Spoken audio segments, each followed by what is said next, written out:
When Stacy Abrams calls, you don't hesitate. When Stacy Abrams calls, you go to Georgia State. We campaign because we love her.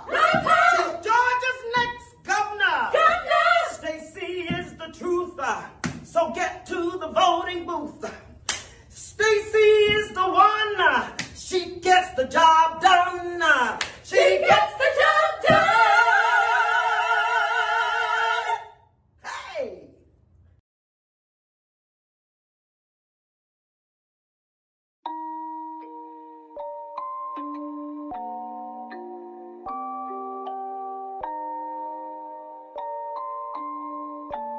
Rage on that beat, going crazy.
Oh, excuse me. Is this thing on?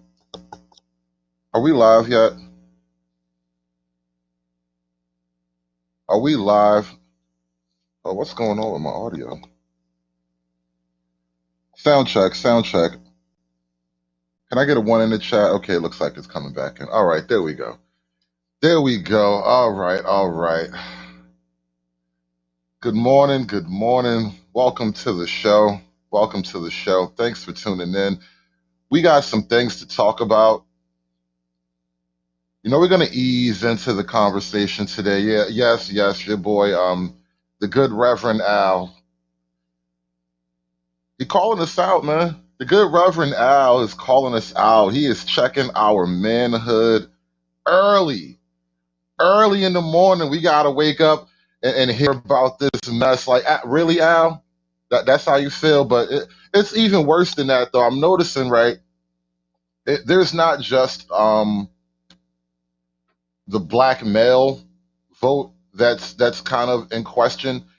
And maybe the black male vote is kind of spearheading the thing. I don't know how deep it runs, but basically the black vote in general is essentially up for grabs in a way that's really never been in play before, I guess. And the panic is setting in, people. The panic is setting in. So we're gonna talk about a couple of things today. So do me a favor, guys. Hit the like button. Share the screen. Share the stream while you're at it. You know, we could always use that support. Tell a friend. And let's get to it. Last 2 years back. Woo! The last 2 years have been really tough. The pandemic and inflation have hit Americans hard, increasing long-standing disparities in some communities. And African Americans want the president's attention. As a middle-class black woman, I don't see the push for the black economic community like really exploding. I think the message is being delivered, but I don't think the message is being captured in the way that we want it to be captured. Last 2 years back. Woo! The last 2 years have been really tough. The pandemic and inflation have hit Americans hard, increasing long-standing disparities in some communities. And African Americans want the president's attention. As a middle-class black woman, I don't see the push for the black economic community like really exploding. I think the message is being delivered, but I don't think the message is being captured in the way that we want it to be captured. Last 2 years back. Woo! The last 2 years have been really tough. The pandemic and inflation have hit Americans hard, increasing long-standing disparities in some communities. And African Americans want the president's attention. As a middle-class Black woman, I don't see the push for the Black economic community really exploding. I think the message is being delivered, but I don't think the message is being captured in the way that we want it to be captured. Last 2 years back.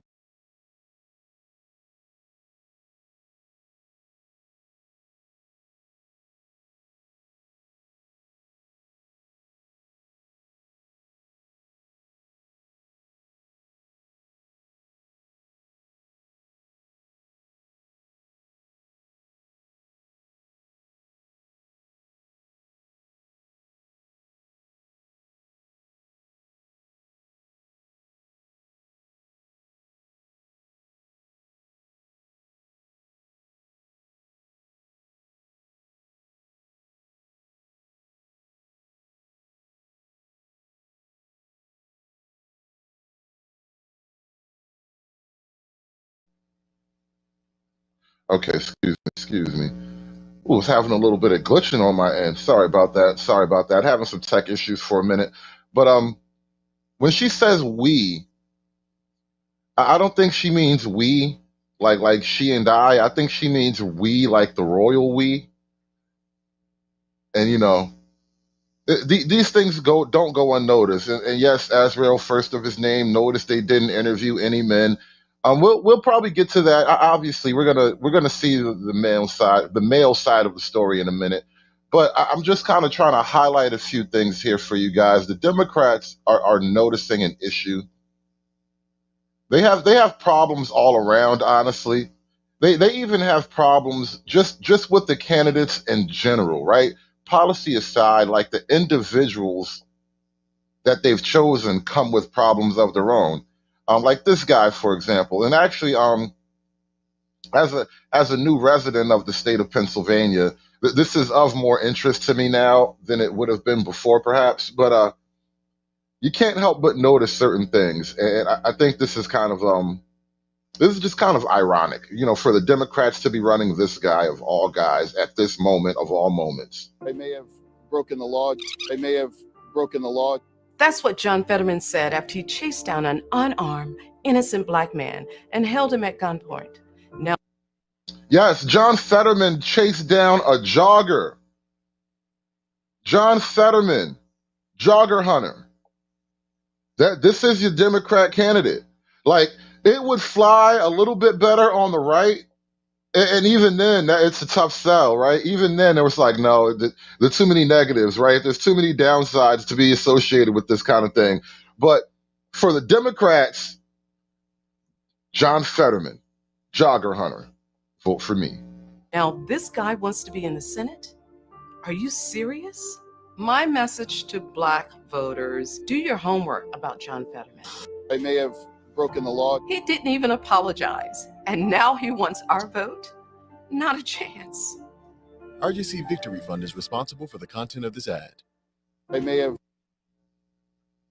And so when I say the Democrats have problems all around, I mean internally, externally, upwards, downward. Everywhere you go, the Democrats are running into problems, and most of them are Black.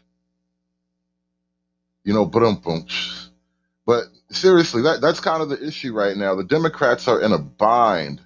The alarm, just as many people have been doing, but it ain't just Atlanta. I mean, it's Philadelphia in the race in Pennsylvania. It's Cleveland in the race with Tim Ryan and J.D. Vance. It's Orlando and Miami and Val Demings' race. And so Democrats have to do a better job, particularly, and I can't wait for my phone to blow up after I say this, but particularly with Black men. You just can't come to Black men after Labor Day and say, come vote for us every 2 years. There has to be a more direct, engaged approach with Black male voters who, by all intents and purposes, after African-American women, are the second largest turnout base. And that's just something that we haven't done forever. And it drives me crazy. So you're in Ohio, tell us. I am, and I'm amen in what Bakari is Now, here's the problem for Democrats, and we're going to highlight this a little bit. Stacey Abrams, I actually got a clip from Stacey Abrams that highlights this problem perfectly, right? The Democrats can't speak to any men, whether it's black men on the left or black men on the right. Meaning this, there are things that black men on the left will ask for, even within the leftist paradigm, that should be relatively acceptable. Like reparations is probably one of the biggest unifying things for black men on the left, and even a few on the black right. No Democrat will give open support. Well, not no, there are a handful, but what I think most or every Democrat in elected office understands is that you can sell reparations to black voters, but you can't sell reparations to the rest of the government. Meaning the plans will get written, the papers will get written, a few bills will get passed on the lower level, but never actually make it into a broadly accepted law. And that's what people are kind of seeing with the reparations talk. And so on the left, the Democrats really can't give black men much of anything particularly. And then on the right, there's a whole slew of issues, whether it's like immigration or entitlement reform or family court reform, any of these things, the Democrats dare not touch it because now you upset your even larger black base, which is black women. I mean, the Democratic Party often leaves out the whole swath of black men. And black men matter too, their votes matter, and they are very much an integral part of the success of the Democratic Party. And so Bottoms is absolutely right. The enthusiasm gap is there, and we got to do a better job. Of course. Now, what she's actually one thing that's actually left out of this conversation, and there's one thing the Democrats will do for black men, that's get you out of jail. The one thing the Democrats will do is defund the police so you never even get arrested in the first place, right? Black men, we did you a favor. You hate cops just because they're cops? The next time you get in trouble, call a crackhead. So we did that for the black men. I mean, I guess the Democrats can they can take credit for that, even though they don't really want to admit to defunding the police. But, they were allegedly doing that for the black man. I wish they would stand up on that. But here's a clip of Stacey Abrams now swatting away this young black man's hopes for reparations. Shame on you, Stacy, crushing this little nigga dreams. Now it's a federal issue. It needs to be legalized on a federal level. So speaking about that, we know that the Democratic Party would not have been able to get in the White House without the black vote. Mike V, you never take the link, bro. To Joe Biden. So with that being said, why couldn't Warnock, yourself, and Ossoff champion the legalization of cannabis on the federal level, along with championing reparations to close the wealth gap between blacks and whites? Sure. So I think there's two parts to that. Now, see, here's a black man presenting a problem and a solution to his, hopeful elected official within the entire leftist paradigm. This is completely what, they talk about on the left. This should be an easy answer for a black politician, right? Look at us. That's what we're here for. This goes back to my point about voting. The election of Warnock and Ossoff was absolutely essential to give Democrats the ability to appoint. And Kevin Dickerson in the chat asked, defunding the police hurt black people the most, right? Yeah, yes, absolutely. I know it hurt black people the most, but as I said, that was the Democrats' gift to you, the black man. They defunded the police, and now you get what you got. You hate cops just because they're cops? The next time you get in trouble, call a crackhead. Hey, they safe for the block, not even for the cops. Say they safe for the block, not even for the cops. Say they safe for the block, not even for the cops. Say they safe for the block, not That's what you get. To block bad legislation, and in certain circumstances where it is economic reconciliation, the budget bills, to pass legislation. Absent that, unless we have 60 votes, the Senate can do absolutely nothing. And we miss, let me say we, I was clear about it, but the urgency of electing Warnock and Ossoff, I think, obscured the difficulty of getting more stuff done. We can champion it, but until we have 60 votes in the Senate that support, and there have been bills introduced every single year. Cory Booker has introduced this legislation. He can't get a hearing, let alone get 60 votes. So it's not the absence of championing it, it is the structural inequity of our system that allows a filibuster that's based in racism to determine the quality of legislation that passes at the federal level. That's the problem.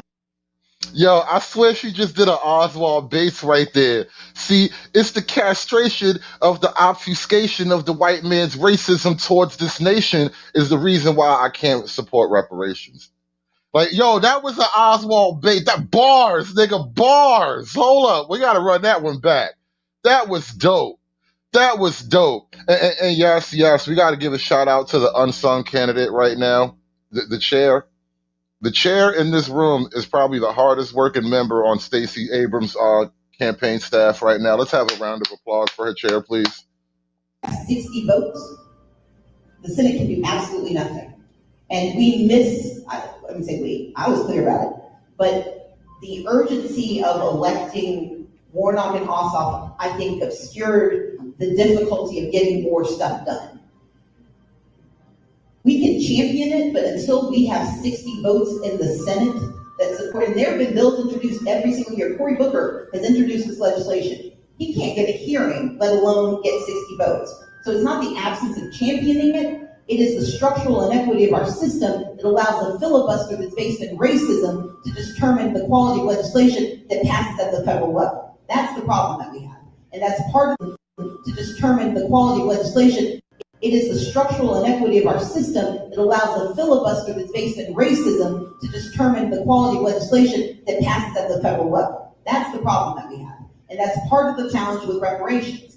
Reparations requires federal action, and until we have federal legislation that can pass by either eliminating. Just say it plain. Like, America is too racist to give you reparations. Like, just say it plainly. Why you got to give me all this mumbo jumbo? Eliminating the filibuster, especially when it implicates constitutional rights, or getting a 60-plus margin, because right now we've got 60 Democrats most of the time, but we do not have 50 votes on every bill. And you have to have 60 votes again, unless it is the appointment of a judge or the confirmation of a federal official, a budget reconciliation.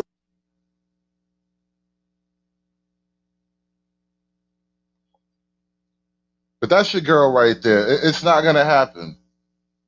And, you know, there's a clip somewhere of, what's his face, Raphael Warnock, doing the same song and dance. Like, bro, you run down on these people in public and they tell you to your face, like, listen, bro, reparations is great. It's nice talk. And I feel you. Like, you know, I'm here with you, homie, but we can't get it done. Like, that's really how it is. And they will sell you this dream over and over and over again. That's the dream right there. That is the dream.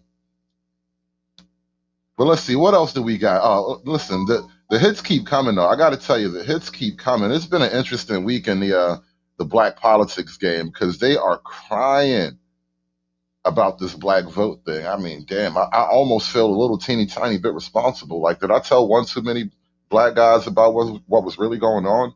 Black voters are going to be more critical in this election than they even were in 2020, where they were pivotal.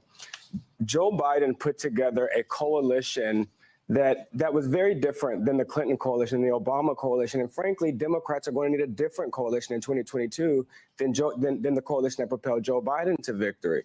Joe Biden won with just 79% of black men's votes. Joe Biden won with just 83% of black votes. That's not going to be enough for Raphael Warnock, for Stacy Abrams, because Joe Biden was able to surge white seniors. He was able to do better amongst white men. Well, frankly, I don't think Raphael Warnock is going to do better than Scranton Joe with white seniors. Senate Bill 202, the bill that you referenced earlier, the law actually that you referenced earlier, changed over 50 of Georgia's laws. And so we've yet to see the impact of how these many changes are going to affect the voter experience. We're talking about cutting over 100 days from the absentee vote by mail timeline. As you've mentioned before, a cap of one drop box per county or one drop box per 100,000. And see, one thing I've been noticing steadily is that when it comes to like talking to the black voter, especially the men at this point, they don't really offer you anything. They try to like scare you about things. You better vote. They're gonna get you. They're taking away your drop boxes. They're making votes hard. They're taking away your vote. Voters, they've added 5 new crimes. 2 of them are felonies. And so they're criminalizing a lot of the voter behavior, a lot of voter support. 5 new crimes. You gonna go to jail, nigga. You gonna go to jail. Master gonna get you 5 crimes. Activity that we see that helps encourage participation, but also that helps keep people's spirits high as they deal with and try to overcome voter suppression. Mandela. Yo, you know what is so funny? Shout out to Musings of an American Mutt. This image on the screen right here. There are 3 black people on screen, 2 of them allegedly female, and there isn't enough hair to make one decent afro. How in the fuck? Whoa. The math is killing me right now. Hold on. 3 black people divided by 2 women multiplied by how much hair does it take to make an afro? Hold on.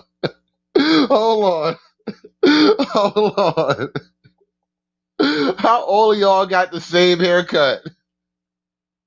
All y'all got the same. It's like y'all all at different stages of the same exact haircut.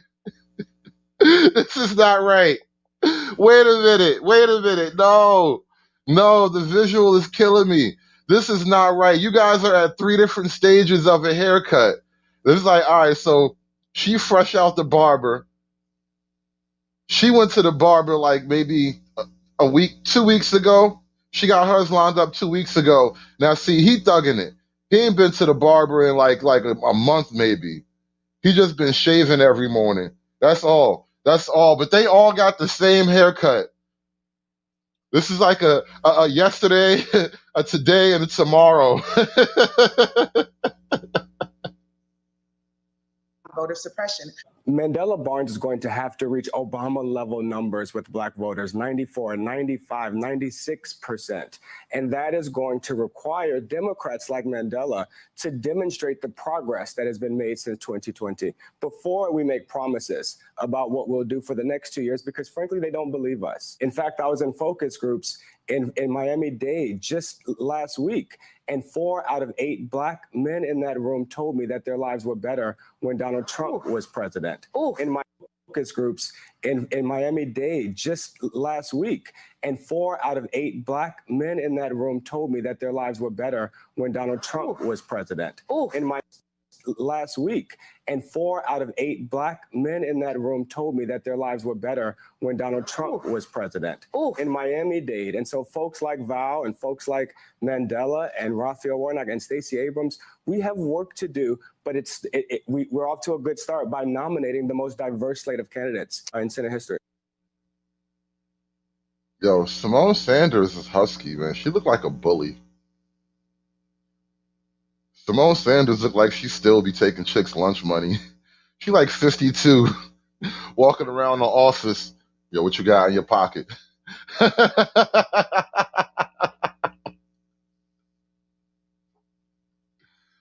Oh man, but 4 out of 8 black men, that's a lot. Right. Even I think he probably lied about the real. He had to lie about the numbers because he was on TV. He didn't want to upset his host or whatever. because they might never let him come back if he would have dropped the real numbers. You know how it is.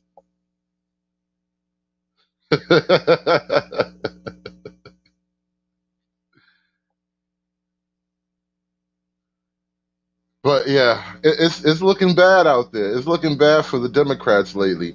And part of the reason why is that the Democrats have been very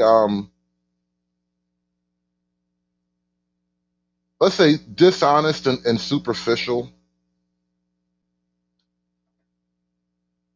You know, the Democrats, well, let me not say the Democrats, a lot of black people have this phrase when it comes to politics. You know, they want tangibles, you know.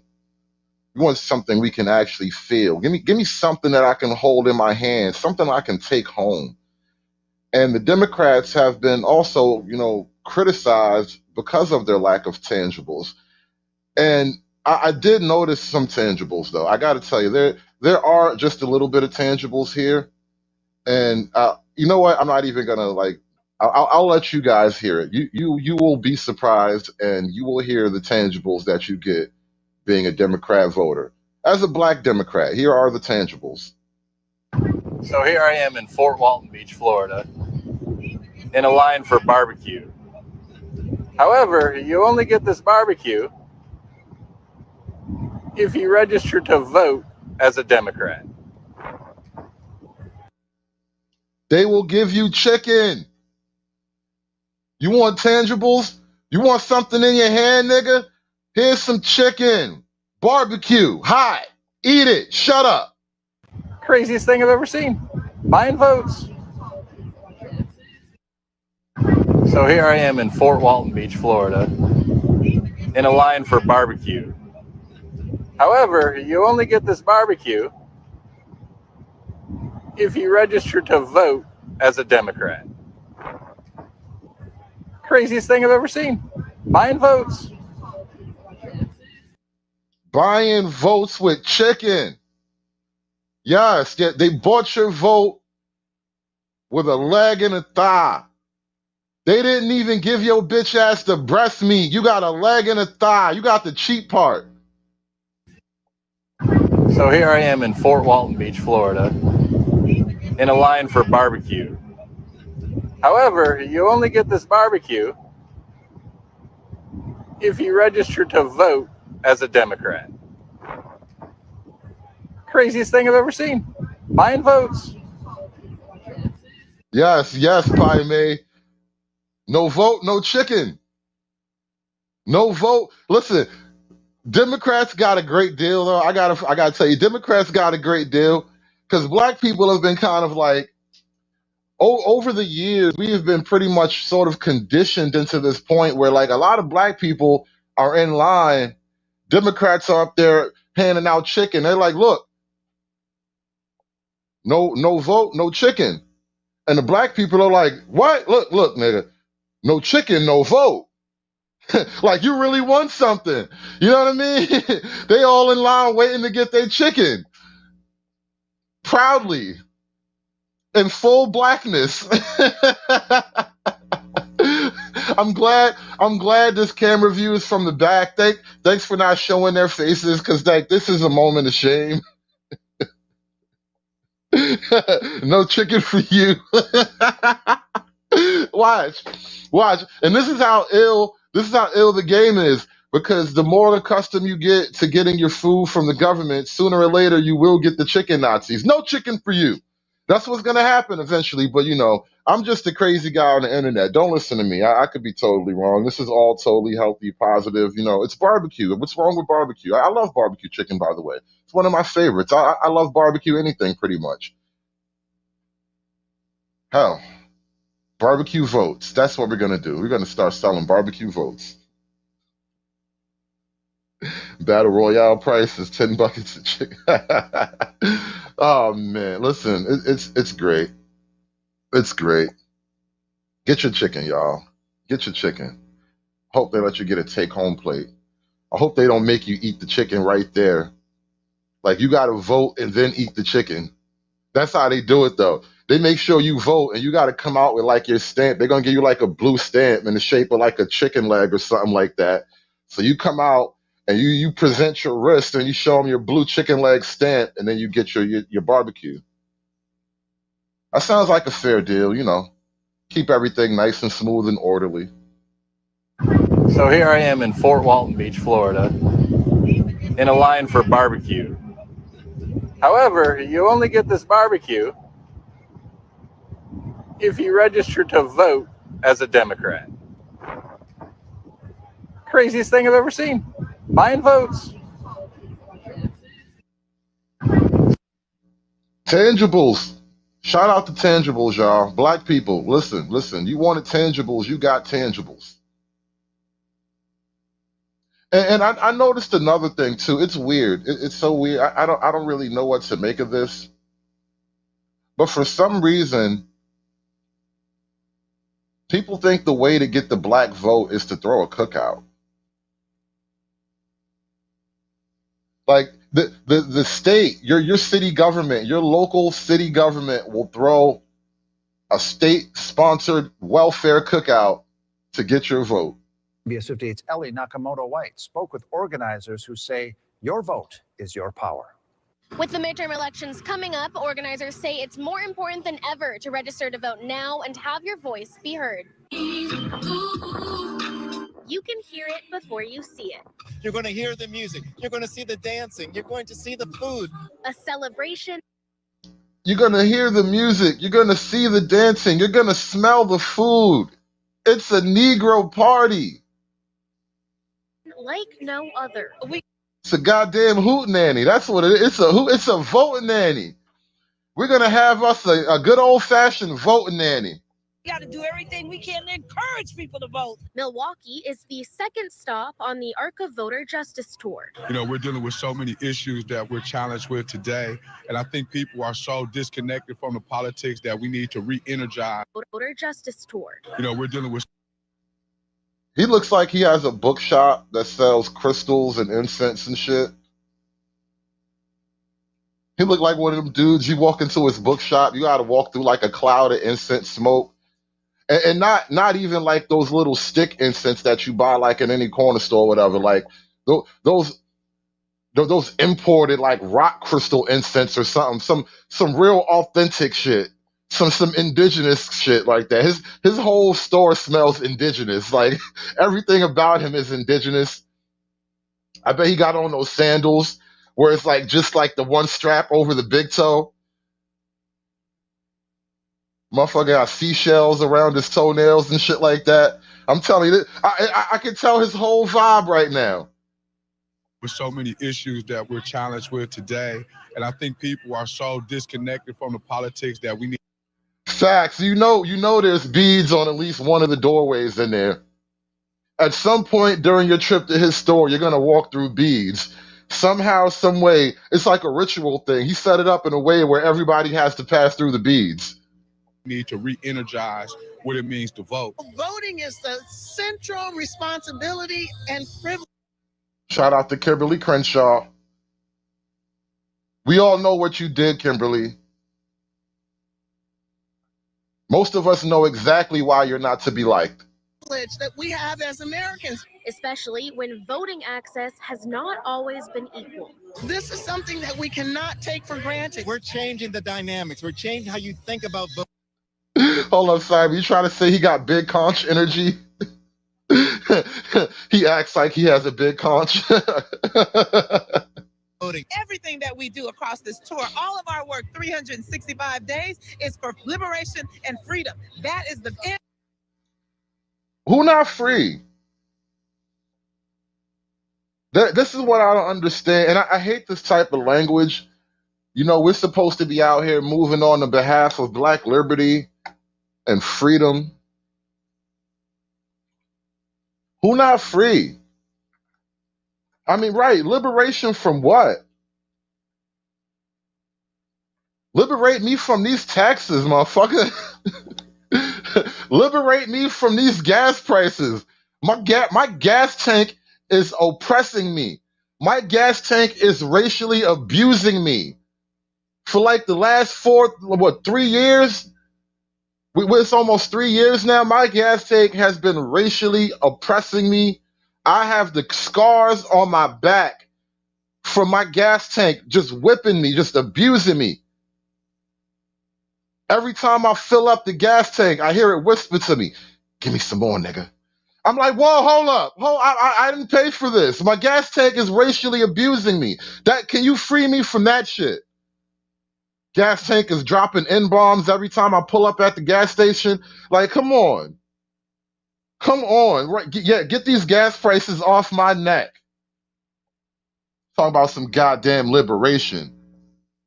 Liberate these nuts. Cannot take for granted. We're changing the dynamics. We're changing how you think about voting. Everything that we do across this tour, all of our work, 365 days, is for liberation and freedom. That is the end goal, and that is why we fight. So we believe that it's important that people get out and vote, that they show up and show out. The deadline to early register to vote. Yeah, show up and show out. Because everyone knows voting is a party, right? Everyone knows voting is like you should have like a mariachi band. You know, it's a whole fiesta. Everybody knows voting is a party, right? That's how we do it. It's a cookout. You might as well throw some chicken on the grill while you're at it, right? Oh man, shout out to the black vote. You know, it's struggling. The black vote is struggling right now. I see it. Black voters out here having a crisis of conscience. I wonder how long until like the black vote, just generally speaking, has like its come to Jesus moment. Like sooner or later, it's just gonna be like, you know what? I can't believe how long I loved you. You know, it's gonna be like a breakup. The black vote is gonna have like an actual breakup. There's gonna be fights. Furniture gonna get moved. Dishes gonna get broken. Somebody's tire's gonna get slashed out. I'm telling you. Because right now, Black America is like just one election from saying, I just can't quit you. It's about to be over though. It's about to be over. It's gonna be a breakup. Because a lot of black men are just looking at the Democrat Party, but especially the black side of the Democrat Party, and just like, I can't believe I ever loved you. You know how you get to that moment in a relationship when it's over and it's just like, I should have never loved you. Like, that's how it's gonna be. That's just how it's gonna be. Just a bunch of angry dudes, just disgruntled. Just, I should have never fucked you. Just as a voter, I can tell you I am very concerned at the lack of enthusiasm in our state right now. I don't feel and see the enthusiasm that I think voters across Georgia should have right now. And I know that oftentimes in midterm elections, people don't turn out to vote. I hope that won't be the case this year in Georgia. She's talking about Democratic voters, to be clear. Yeah, no, and I mean, I think she's sounding the alarm just as. Rebels, though, yes, absolutely. Aren't we at that point? Are we not at that point in the relationship where everything they do is irritating? Like, tell me one thing in the last almost 3 years since Joe Biden has been elected. Tell me one thing that the Democrats have done that have actually gained black male support, for one, or just generally raised the support level for the black vote in general. What have we got? Like, what have you done for me lately? Like, I go to work, I come home, dishes piled up in the sink, house is all run amok, nothing is put away, it smells fucked up in here. God knows where my children are. The children are running amok, shooting up every goddamn thing and twerking all over the goddamn place. What the hell you been doing, woman? Like, that's exactly what we're going through in this relationship right now. We are totally at this point in a relationship where it's like, you know what? I am this close to putting my hands on this bitch. Like, we are so close. We we are at this point in the relationship where it's like, you know what? I can't even talk to you right now. I can't even look at you right now. Because if I keep talking to you, if I keep looking at you, I'm going to go to jail. I'm going to go to jail. I cannot. No, I just can't. I can't do it with you no more. Everything is a problem. Every time I ask you about something, you turn around and act like it's me that's doing something wrong. What the hell's going on here? I give you exactly what you asked for, and you still walk around like you got a goddamn attitude. Like I didn't give you everything you asked for over the last 50 fucking years. This whole goddamn marriage, I gave you everything. Everything. You ain't do shit, but sit there and be happy about it. And now I want something for me. I want one thing for me. And you lose your mind. About to call the police on me. Talking shit to me to your mother. Lying to me to your sister. Telling a white girl up the street that I beat you. This shit is over. As many people have been doing, but it ain't just Atlanta. I mean, it's Philadelphia in the race in Pennsylvania. It's Cleveland in the race with Tim Ryan and J.D. Vance. It's Orlando and Miami in Val Demings' race. And so Democrats have to do a better job, particularly, and I can't wait for my phone to blow up after I say this, but particularly with black men.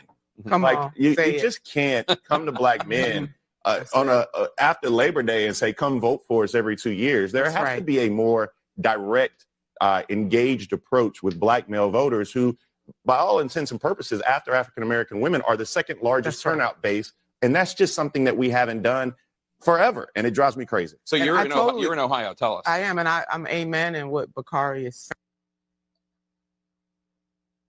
Yeah, listen, man. That's how real it is. It's about to be like that. I'm trying to tell you. We about to witness the political breakup of a century. We're gonna witness the political breakup of a lifetime. I'm telling you, it's gonna be crazy. You're gonna hear it's gonna be like being next door, like all the other ethnic groups are gonna just be watching, like, ooh, the blacks are fighting again. You ever live next to like an angry couple? You ever live next to a couple that just fight all the time? Every now and then the fight spills out into the street. Like you're about to see that. We are at the end of a relationship here. I mean, the Democratic Party often leaves out the whole swath of black men. And black men matter too. Their votes matter, and they are very much an integral part of the success of the Democratic Party. And so, yeah, you say that now, and you say that like a little bit with like a teeny tiny bit of contrition. You almost look like you're sorry, bitch. For a minute there, you almost had me fooled like you were sorry. Like, nah, we've been through this. We've been through this. I've seen you do this 1,000 times before. We've been married for like 60 years now. I've seen y'all pull this move like 1,000 times, 1,000,000 times maybe. You ain't sorry. You lying. That's what you're doing. You're lying. Your sorry face is your lying face. That's what that is. Every time you look sorry, you're lying. Bottoms is absolutely right. The enthusiasm gap is there, and we got to do a better job. Lying. She tried to do her soft girl era thing. Like, I know it's not cool, and we're going to fix it. We're going to get it right. Like, I always loved you. I always loved you. I hope you know that. I don't think I ever told you this, but I always loved you. I got your back. I feel your pain, brother. I'm your sister, right? She got that face like, I'm still your sister, right?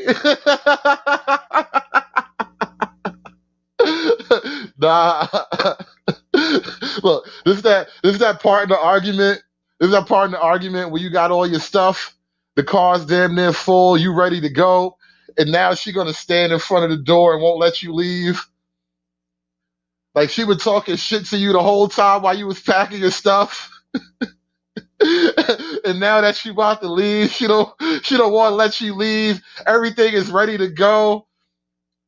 Cars, the engine is running. You got your other girlfriend in the car waiting, and she don't want you to leave. I'm telling you, this is gonna be dope. This is gonna be dope. Oh, I can't wait to watch this breakup.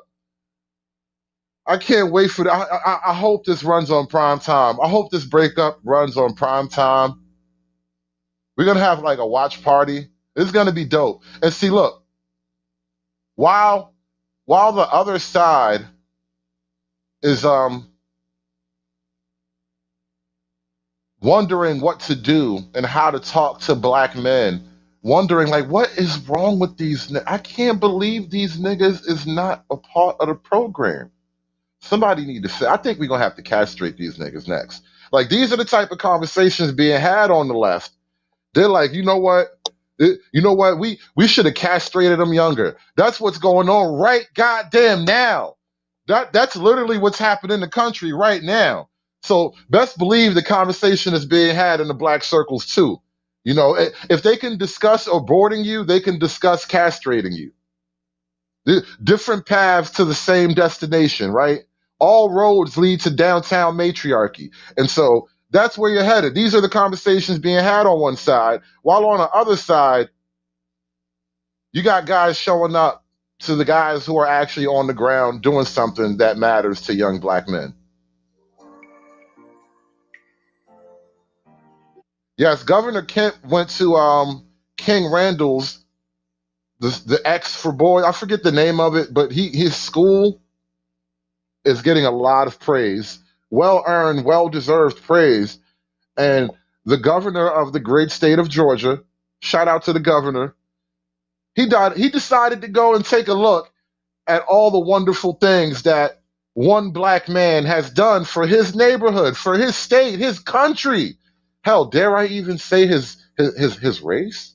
Nah, I don't want to go there, but maybe even so. The man is trying to be a hero for his people, goddammit, and the governor stepped up and hollered at him. Where's Stacy? Where the fuck is Stacy? Somebody, can we get an APB on Stacy Abrams? Can we get an APB on Stacy? Governor Kemp is going to talk to black men on the ground, actually making things happen. Where is? Oh, I think I found. Here's Stacy. Hulk! Smash!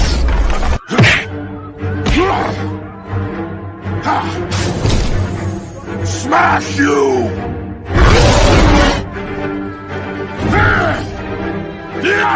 You make Hulk angry. You not like Hulk angry. Hulk no like fighting girls.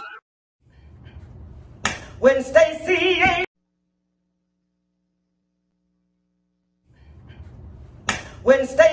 Abrams calls, you don't hesitate. When Stacy Abrams calls, you go to Georgia State. We campaign because we love her. She's Georgia's next governor. Stacy is the truth. So get to the voting booth. Stacy is the one. She gets the job done. She gets the job done. Hey!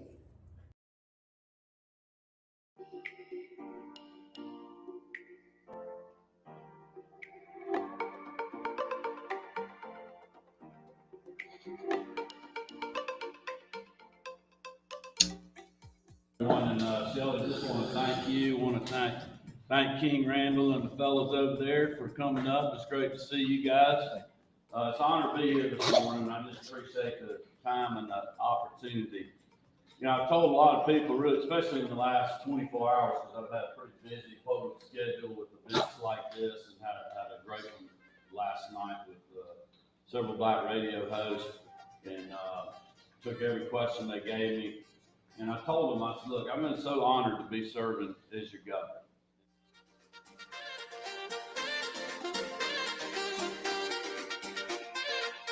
Can you ever just say something? Yeah, I'll do that. Okay. Thank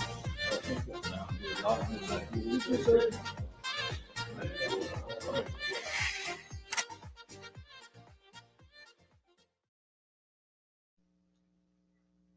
Now, just brief sidebar, and because we're going to jump to Roland, I mean, to Reverend Al Sharpton right now, but I want to highlight something here. This is the byproduct of black male success, right? It feeds naturally to the next level. So what hasn't been happening as black women have risen through the ranks of different levels of American life, they haven't really taken the entire black family along with them. But, and this is just, the way things seem to have functioned. I don't know how much of this is like a nature versus nurture kind of thing, but when the men are successful, they are almost just, like I said, you're biologically compelled to carry the family along with you. And you don't really see this with black female politicians, this type of image right here. Look, I've been so honored to be serving as your governor. His baby and all his boys.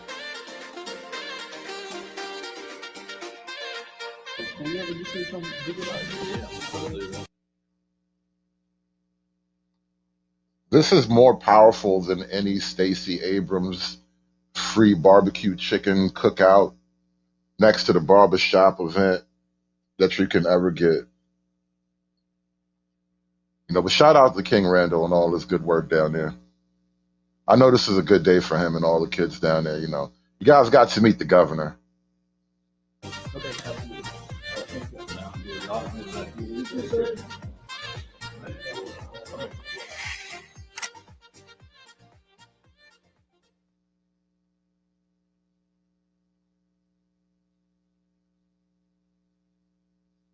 And now,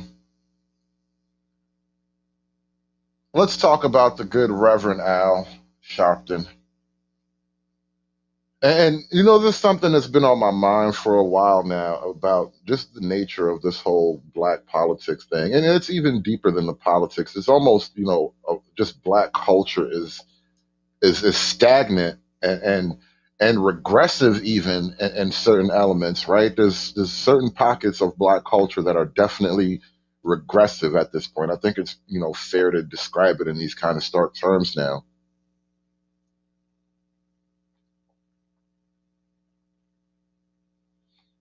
But when does Black America get to look toward the future? I think that's my biggest criticism of black culture and black politics in particular, is that when you look at the left and you look at the Democrats, the black Democrats, everything is backward looking.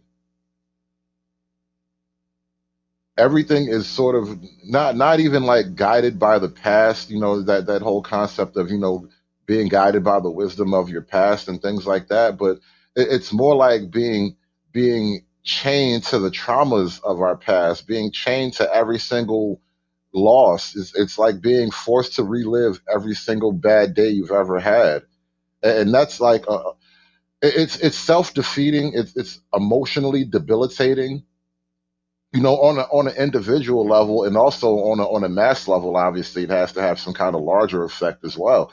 But that is a huge problem in my opinion. And so when you look at these guys, like, I mean, it's not even like these guys, it's pretty much all of the Democrats, but especially the older ones who've been around for a while, the guys who probably marched across the bridge at Selma. They still got their outfit from when they got hosed and attacked by dogs and stuff like that. I don't know if it's a function of just, the age, the youth gap thing, the new generation with new problems, or if it's a pure ideological devotion. But it's just like these guys just can't get it. The problems of yesterday are not my problems to solve. The battles of that generation are not my battles. I have battles that are my own, and battles that are unique to this time and this period and where we are in America right now.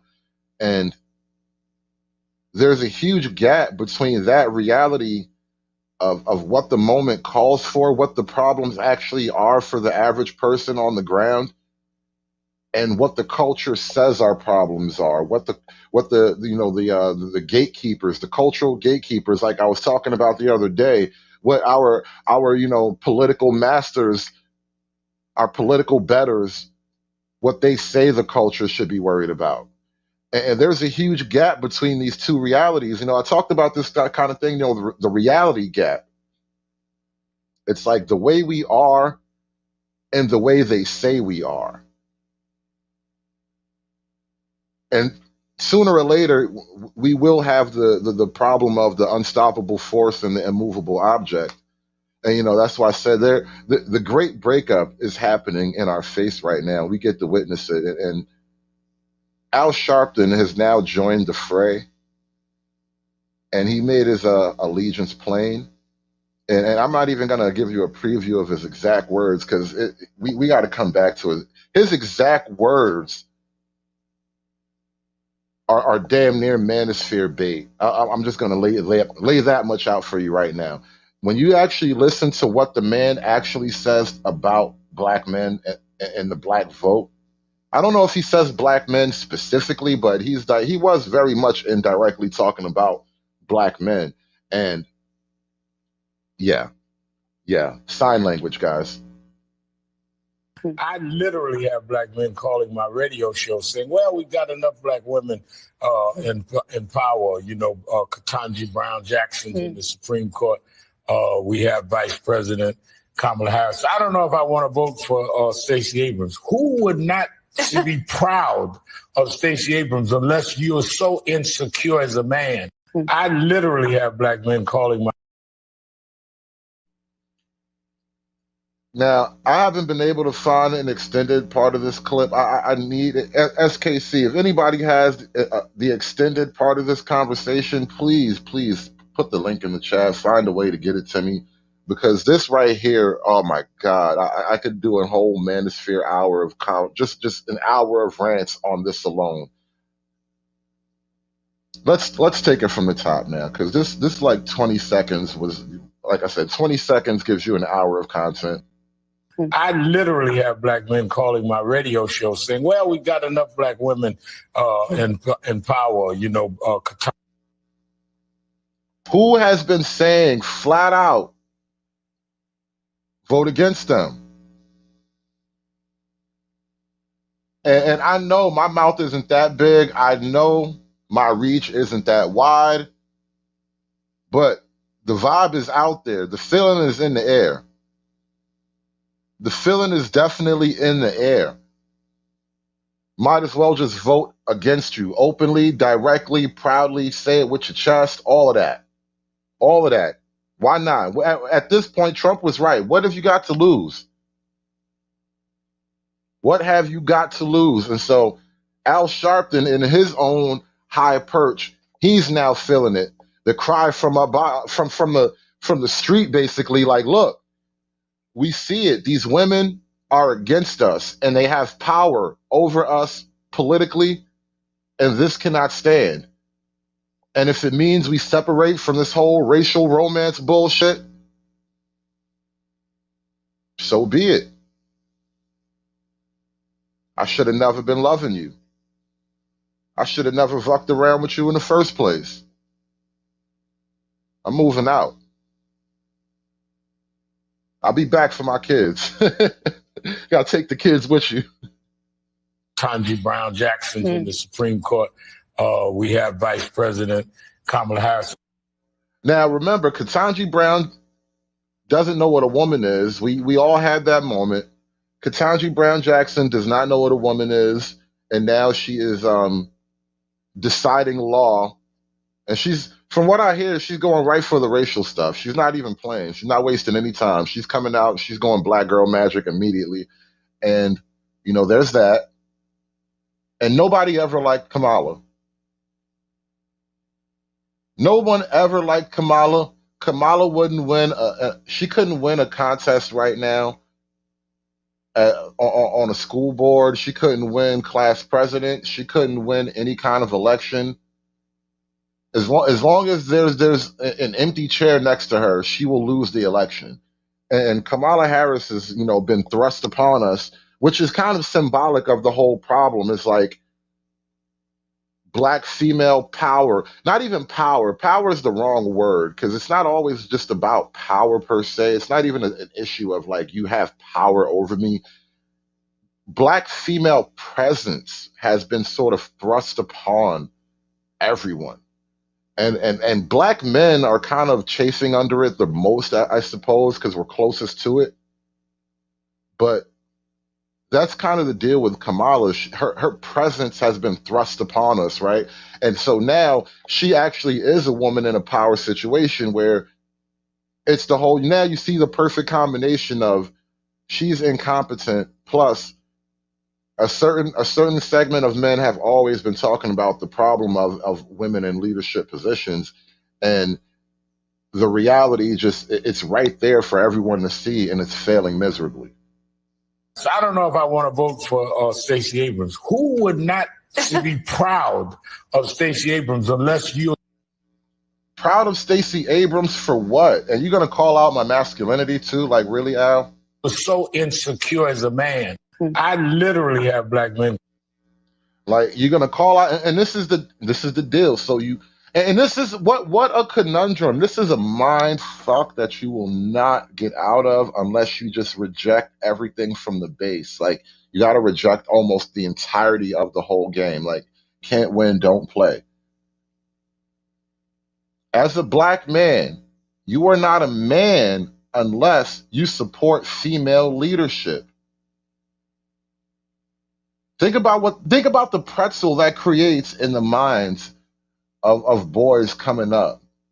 And then you wonder why there is sort of this problem with black boys. It's not just the whole failure of the educational system and the failure of like families to support education in general. There is this weird mental conundrum of be a man, be the leader, go out there and do it all, but she's better than you.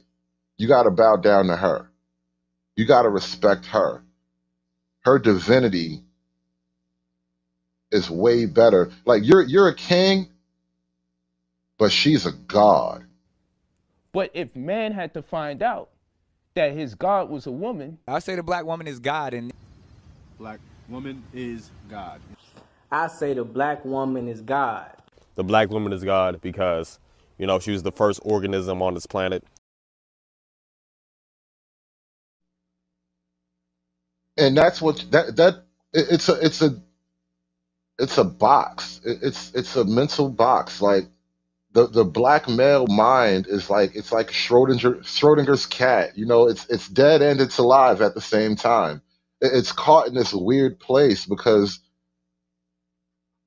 you can't tell men to go pursue masculinity, at least not not to its full capacity. You can't have your full potential masculinity and all the positive effects that brings down the line, and then also have this conundrum of being supplicant to the female partner. Like it doesn't work, and not even just the female partner individually, but the female collective. You can't really have men reach there. It's almost like what women complain about as the glass ceiling, basically. Like you'll rise, but you'll never truly rise to where you could ultimately be. And that's just this weird invisible phenomena that it gets discussed in like places like the manosphere.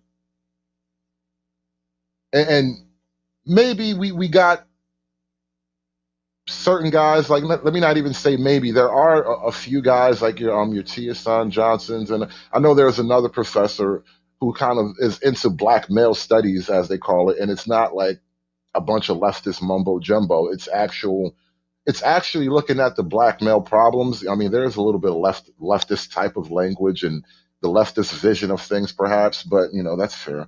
But my point is, there's almost nowhere to go to really have discussions about this almost invisible anchor that that is created in the black culture. And it's a psychological anchor, because you have this weird conundrum, and this is specifically on the male side. And we could have conversations about things going on with the women as well, but this is just one of those things that you'll never really see get discussed, but right here on national television you can see it play out. And it's kind of sad. Even I don't know that any other group gets called out on their masculinity for not supporting their women to lead them. And it's like what we were talking about before when I was having a whole conversation about respect. Like, they just don't respect you. And back to the whole breakup analogy. Back to the whole terrible breakup analogy. You're at that point where she's like, now she called her brother. They're calling their brothers over there to fight you. Because see, if it was just you and her arguing alone, her words don't mean anything more than your words do. But your words hurt her more emotionally, and she can't beat you emotionally. So now she can't beat you physically either. So she got to call her brother. Like, that's the emotional game, right? That's the relationship dynamic that we're in. And so you got these black men, the white knights of the black Democrat establishment, who come out and support the movement. Actually, speaking of the white knights of the black Democrat establishment, let me find something else to pull up for you guys real quick, because this is what you get. It's not just like you dealing with the problem at hand. Now, as being the nail that sticks up, you got to get hammered down. And so they call out the big dogs. They call out as many dogs as they can. They get all the guns. We were talking about the voting and vucking video. Michelle Obama's "When We All Vote" campaign is behind that video. I want you to vote loud this November. We teamed up. What's up, y'all? It's Martin Lawrence. Michelle Obama and I want you to vote loud this November. We teamed up to ask all you HBCU students out there to sign up to get your campus involved in voting this midterm. Help get your community registered to vote. The election is only a couple of weeks away. See you at the polls. Peace. And so Black America, not Black America, but the Black Democrat establishment is going to have a serious problem. They are having a serious problem even dealing with how to approach Black men on the actual issues that Black men have. And so right now,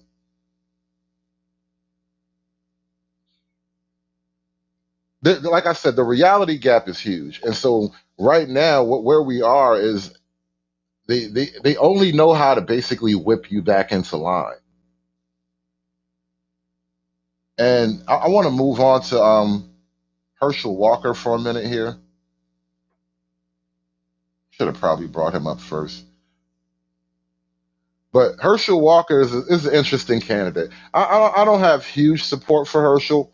I don't know if he's the best candidate per se, but he's pretty much better than his opponent at this point, right? So I'm just sort of tacitly supporting Herschel Walker. But so far, this is the deal with Herschel. He's been accused, well, not accused. It's been revealed that he's got multiple children, which is not uncommon. It's pretty much the game for athletes, right? But basically, they try to say he's got secret children. And not only does he have secret children, now they're mad at him because a woman that he was dealing with in the past had an abortion, his child basically, and he allegedly gave her the money to get the abortion. He probably gave her even more money on top of that. But now they're coming at him about his whole abortion deal. And so they're doing everything they can to tear Herschel Walker down, which is kind of interesting because he used to be a black hero, right? Those who have been victimized by him throughout his life, but this is just, again, it just seems heartless that Donald Trump put somebody this ill-equipped and somebody with mental difficulties, emotional difficulties, running. It's mind-boggling. And Republicans are thinking the same thing that the lieutenant governor is saying. They're just not saying it. No, I would venture to say that most Republicans, at least in the political community, is thinking the same thing. They're just not saying it. But when I look at Georgia, and like I said earlier, we have an office down there of National Action Network, and it is the home of the civil rights movement. And to think of the embarrassment of people like Dr. King's family and Dr. Abernathy's family and others, to see this guy erode in public, his son having to come out against him, former girlfriends and all. And to think people really suffered and gave their lives to give him an opportunity is the worst thing in the world for us to have to look at this and say, did Dr. King die for this? Did Goodman, Cheney, and Swerney die for this? The bigger picture is what I'm looking at here. And it is. Now, what I find interesting about this whole dynamic right now with Herschel Walker in particular, and this is like a real deep-seated problem. You basically got a man who has no control over his family, and his family is essentially turned against him publicly, and his family is now being weaponized against him. And I don't know if other people are seeing it this way, but I'm kind of looking at it this way. This is just one element that is real for me on top of everything else that's going on here. This is kind of how this is how it goes for you, right? Especially if black man who's kind of breaking the mold. It's like they will turn everyone against you, weaponize everyone around you against you. That's the plan.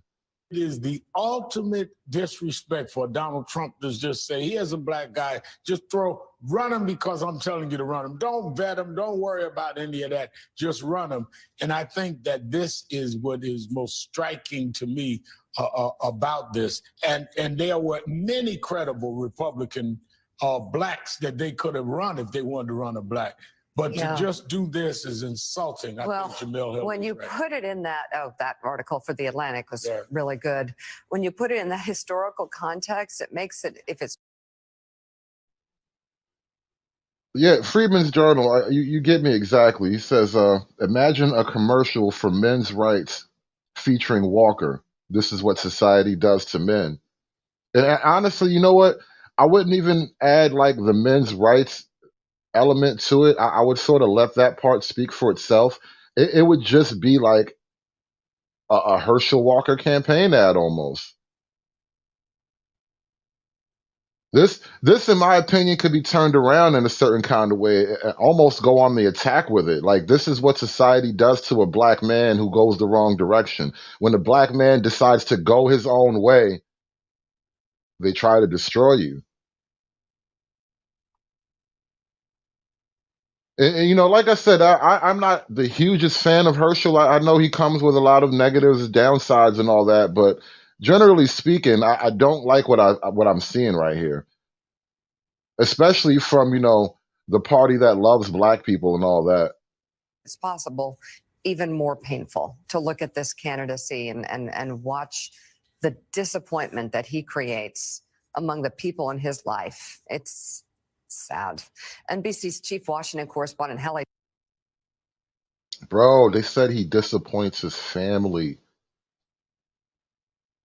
He's disappointment to his family. Like, you see how deep that is, though?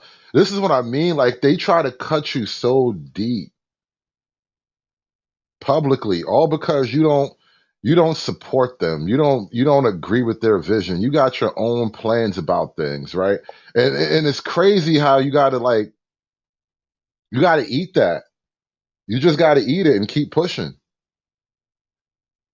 And this is what I mean when I say like the left just doesn't really know how to speak to like the current movement that's really happening, especially like with black men. These little conversations that are being had in small pockets all over the internet and in real life in real time. That reality gap is growing, and frankly, not only do the Democrats not know how to cross it, they don't really want to. They are kind of ideologically opposed to it because the sorts of things that Democrats believe in are counterproductive. They go counter to the new narrative, right? Actually, no, let me rephrase that. The new narrative that's being established by a lot of black men on the right and by the right in general goes counter to a lot of what's becoming a more extreme, a forever extreme Democrat position. It just goes further and further beyond what we even thought the left meant.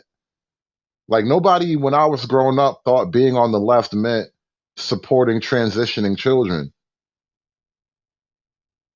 Nobody thought being on the left meant racially swapping all your favorite characters in all of your favorite movies and TV shows. Nobody thought this stuff when you were growing up, but it's now like these are all these weird little things just have to be accepted. Otherwise, you're a racist or a race traitor or some kind of bad racialist. Something is racially bad about you.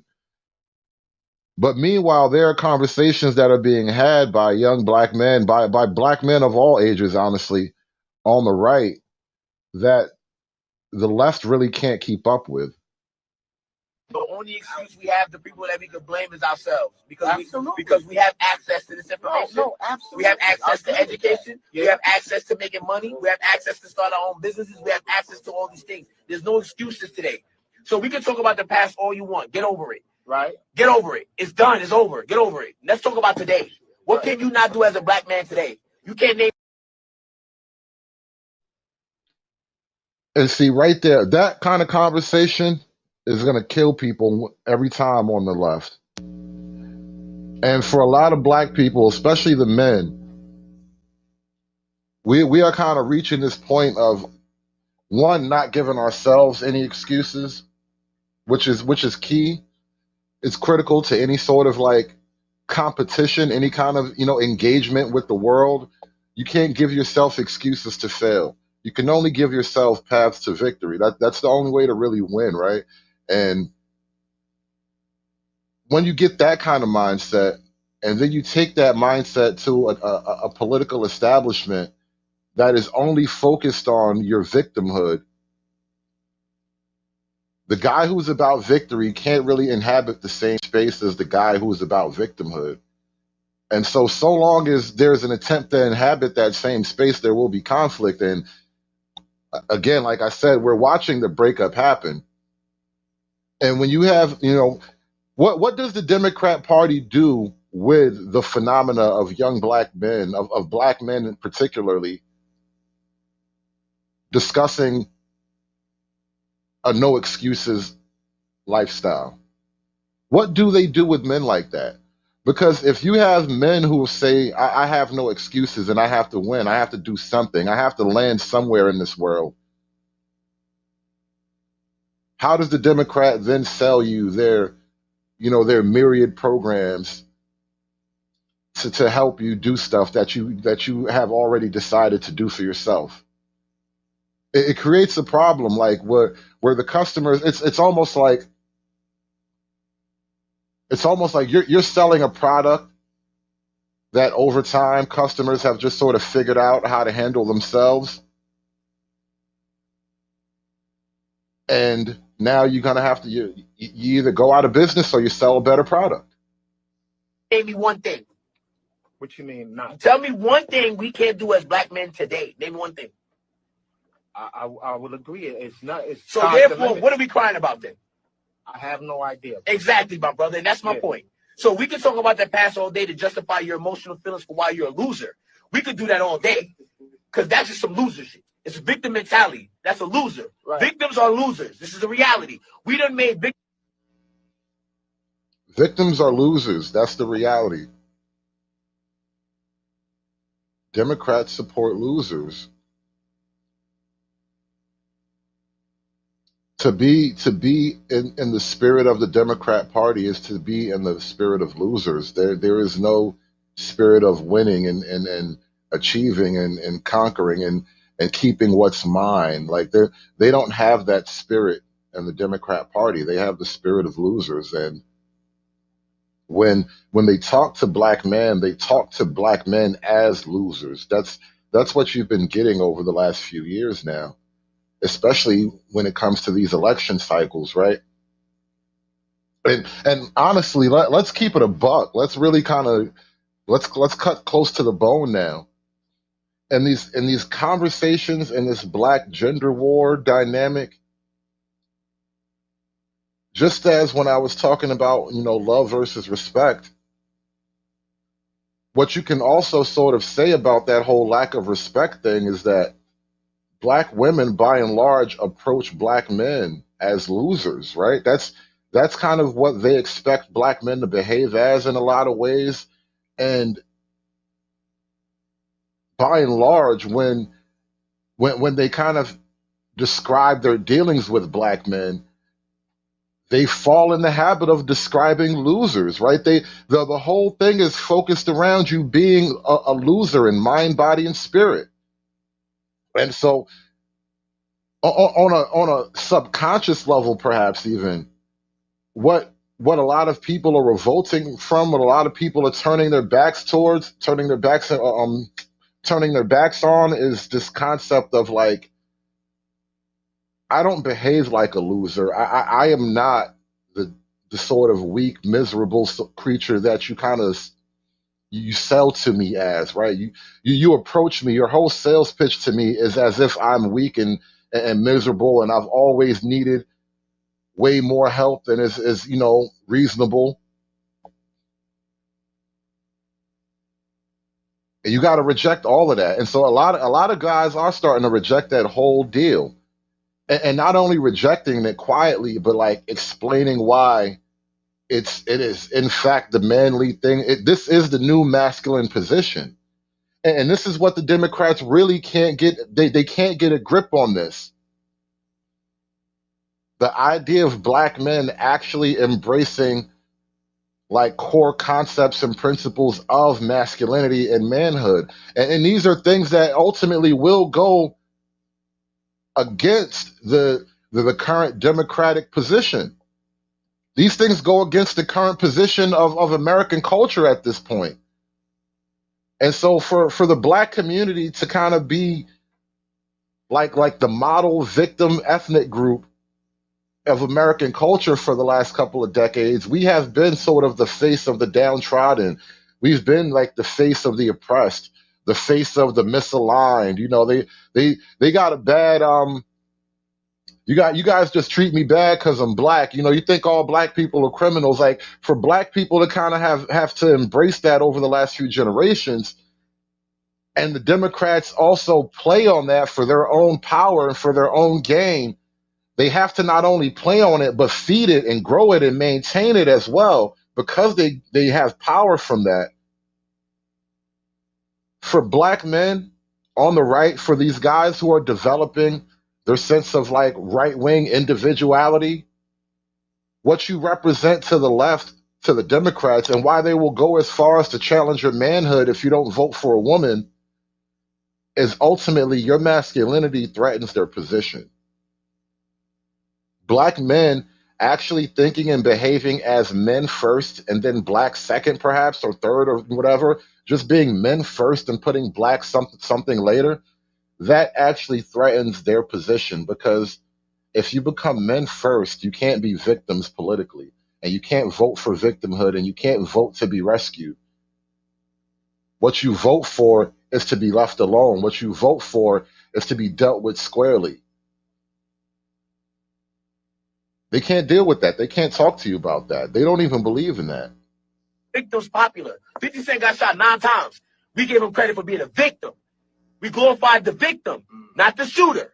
So this is the reality we're in right now. Anytime somebody's a only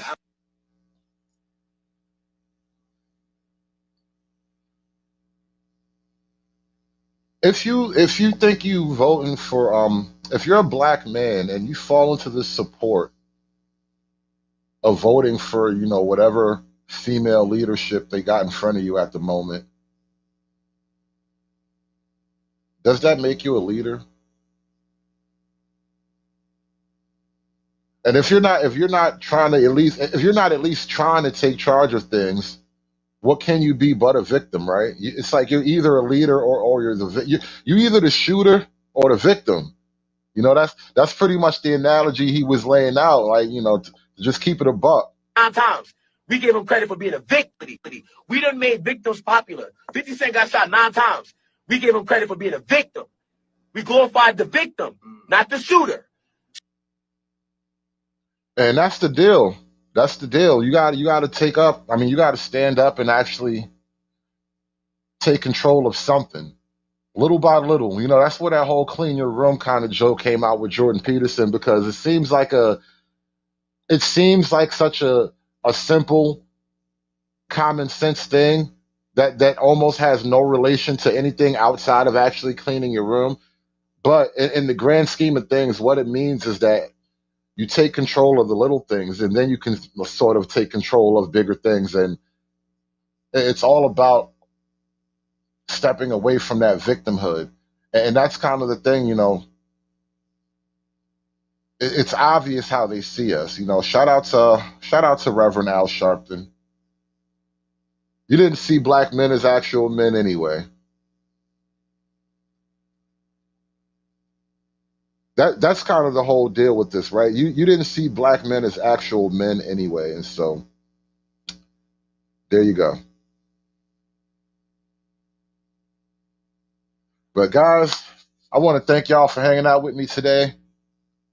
Just had to run through a couple of current events and, you know, talk about your boy Big Al. But don't forget, there is an election cycle coming up real soon, so you guys, you got to make your decision. Figure out where you stand,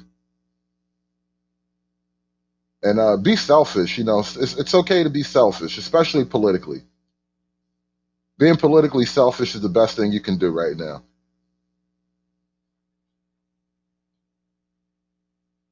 But you guys take it easy. I'm up out of here. Thanks for all your support.